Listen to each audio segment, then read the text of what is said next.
तुम्ही पाहत आहात MCN न्यूज मराठी। यवतमाळ जिल्ह्यातील दिग्रस तालुक्यात येत असलेल्या हर्सुल व मोरखेड या गावात सामाजिक वनीकरणाने जापान टेक्नॉलॉजीचा वापर करून रोपवन वाटिका तयार केली आहे। सुरुवातीला अर्धा फूट लावलेले रोप आता कुठे 2 तर कुठे 6 फूट पर्यंत झाले असून 100% ही रोपवन वाटिका यशस्वी झाल्याने समाधान व्यक्त करण्यात येत आहे। सामाजिक वनीकरण यवतमाळ आणि दिग्रस यांनी वार्षिक योजनेअंतर्गत अटल आनंद घनवन प्रकल्प अंतर्गत दिग्रस तालुक्यातील हर्सुल व मोरखेड येथे विविध प्रजातीचे वृक्ष लावून जापानी टेक्नॉलॉजीने कमी वेळात कमी जागेत जास्त वृक्ष लागवड केली आहे।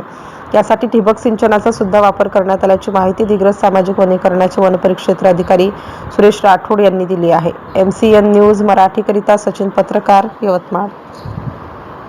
ही योजना म्हणजे जापानी पद्धत मध्ये कमी क्षेत्रात कमी कालावधीमध्ये आपल्याला वन तयार कसा होईल आणि स्पर्धात्मक झाडाची वाढ करून आपल्याला कमी कालामध्ये वन कशी तयार होईल या योजनेचे नाव अटल घनवन योजना, याला आपण मियावाकी योजना असे म्हणू।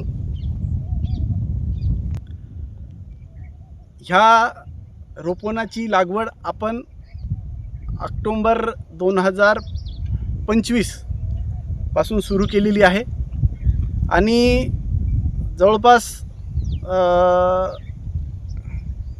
100-200 मजूर इथं रोजगार त्यांना मिळालेला आहे आणि ही योजना आपल्याला 3 वर्ष आहे। 3 वर्षांमध्ये आपण साधारण हे झाड एक 5 ते 6 फूट होऊन जाईल। पाण्याची काय व्यवस्था आहे साहेब? पाण्याची व्यवस्था आपल्याकडे ड्रीप इरिगेशन म्हणजे ठिबक सिंचनाद्वारे आपण यांची सोय केलेली आहे। अजून जास्त आवश्यकता भासल्यास आपण टँकरद्वारे सुद्धा नियोजन केलेले आहे। काय नाव साहेब तुमचं? माझं नाव सुरेश राठोड, वनपरिक्षेत्र अधिकारी दिग्रस।